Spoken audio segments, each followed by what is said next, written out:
Hello friends, DSCM BSNL ಪೋರ್ಟಲ್ನಲ್ಲಿ customer mobile number ಮತ್ತು ಮೇಲ್ ID change ಮಾಡುವುದು ಹೇಗೆ ನಾನು ಕನ್ನಡದಲ್ಲಿ ತಿಳಿಸಿಕೊಡುತ್ತಿದ್ದೇನೆ. ಈಗ ನೋಡೋಣ. ಮೊದಲಿಗೆ ನಾವು ಪೋರ್ಟಲನ್ನು ಓಪನ್ ಮಾಡಿ, ಓಪನ್ ಆದಮೇಲೆ ಇಲ್ಲಿ 3 ಡಾಟ್ಸ್ ಇದೆಯಲ್ಲ, ಇಲ್ಲಿ ಕಾಣುತ್ತೆ 3 ಡಾಟ್ಸ್. ಈ 3 ಡಾಟ್ಸಲ್ಲಿ ಕ್ಲಿಕ್ ಮಾಡಿ ಸೆಲ್ಫ್ ಸರ್ವಿಸಲ್ಲಿ ಹೋಗಿ DRM ಎಂಟ್ರಿಯಲ್ಲಿ ಹೋಗಬೇಕು. ಅದಾದಮೇಲೆ ಇಲ್ಲಿ ಮೊಬೈಲ್ ನಂಬರ್ ಅಥವಾ ಅವರು ಕಸ್ಟಮರ್ ಸರ್ವಿಸ್ ಯಾವುದು ರಿಲೇಟೆಡ್ ಇದೆ ಎಲ್ಲವೂ ನಾವೀಗ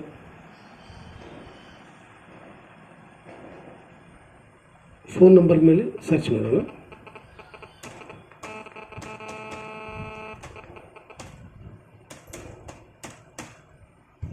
ಈ ನಂಬರ್ ಮೇಲೆ ಇಲ್ಲಿ ಸರ್ಚ್ ಮಾಡಿ,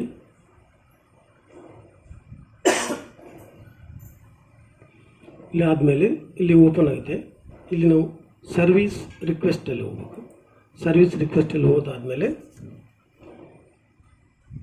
ಇಲ್ಲಿ ನಾವು ಅಕೌಂಟ್ ರಿಲೇಟೆಡ್ ಇದೆಯಲ್ಲ, ಅದರಲ್ಲಿ ಅಕೌಂಟ್ ರಿಲೇಟೆಡ್ ತೊಗೊಂಡು ಇಲ್ಲಿ ಬಂದುಬಿಟ್ಟು ನಾವು ಇಲ್ಲಿ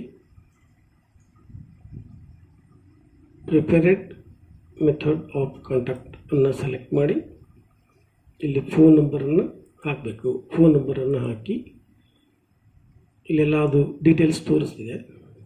ಅದಾದಮೇಲೆ ಕೆಳಗಡೆ ಬಂದ್ಬಿಟ್ಟು ಇಲ್ಲಿ ಪೆನ್ಸಿಲ್ ಮಾರ್ಕ್ ಇದೆಯಲ್ಲ, ಪೆನ್ಸಿಲ್ ಮಾರ್ಕಲ್ಲಿ ಕ್ಲಿಕ್ ಮಾಡಿ ಆದಮೇಲೆ ಇಲ್ಲಿ ಎಲ್ಲ ತೋರಿಸ್ತಿದೆ, ನಮ್ಮ ನೇಮು, ನಮ್ಮ ಡೀಟೇಲ್ಸ್ ಎಲ್ಲ ತೋರಿಸ್ತಿದೆ. ನಾವೀಗ ಮೊಬೈಲ್ ನಂಬರ್ ಚೇಂಜ್ ಮಾಡಬೇಕಾಗಿದೆ.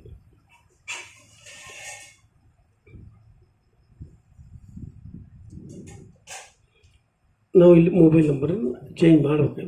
ನಾನು ಚೇಂಜ್ ಮಾಡಬೇಕು. ಈ ನಂಬರನ್ನು ನಾನು ಹಾಕಿದ್ದೇನೆ. ಅದಾದಮೇಲೆ ಇಲ್ಲಿ ಬರಬೇಕು, ವಿತೌಟ್ OTP ಹೋಗಿ ಎಂಟರ್ ಮೊಬೈಲ್ ನಂಬರನ್ನ ಎಂಟರ್ ಮಾಡಬೇಕು. 0 ಹಾಕಿ ಮಾಡಬೇಕು, ಆಯಿತಾ?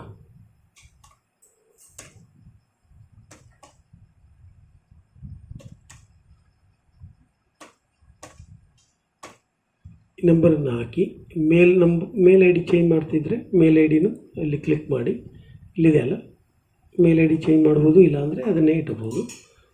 ಇಟ್ಟು ಎಲ್ಲರೂ ಓಕೆ ಮಾಡಿ ಇಲ್ಲಿ ಓಕೆ ಕೊಡಬೇಕು, ಆಯಿತಾ? ಇಲ್ಲಿ ಓಕೆ ಕೊಟ್ಟಾದಮೇಲೆ ನಿಮ್ಮ ಡೀಟೇಲ್ಸ್ ಇಲ್ಲಿ ಬರ್ತದೆ, ಇಲ್ಲಿದೆ ಅಲ್ಲ, ಮೊಬೈಲ್ ನಂಬರು ಇದೆಲ್ಲ ಇದೆ. ಆಮೇಲೆ ಇಲ್ಲಿ ನೆಕ್ಸ್ಟ್ ಕೊಡಬೇಕು. ನೆಕ್ಸ್ಟ್ ಕೊಟ್ಟಾದಮೇಲೆ ಈಗ ನಮ್ಮದು ಮೊಬೈಲ್ ನಂಬರ್ ಚೇಂಜ್ ಆಗಿದೆ ಇಲ್ಲ ಅಂತ ಇಲ್ಲಿ ಗೊತ್ತಾಗುತ್ತೆ.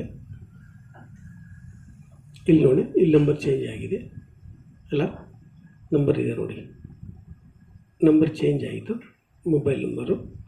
ಆಮೇಲೆ ನಾವಿಲ್ಲಿ ಸಬ್ಮಿಟ್ ಮಾಡಿದರೆ ಇಲ್ಲಿ successful service request submitted successful ಅಂತ ಬಂತು.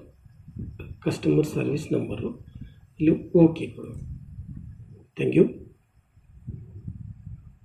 ನನ್ನ ಈ ವಿಡಿಯೋ ನೋಡಿ ಇಷ್ಟ ಆದರೆ ಲೈಕ್ ಮಾಡಿ ಮತ್ತು ಸಬ್ಸ್ಕ್ರೈಬ್ ಮಾಡಿ.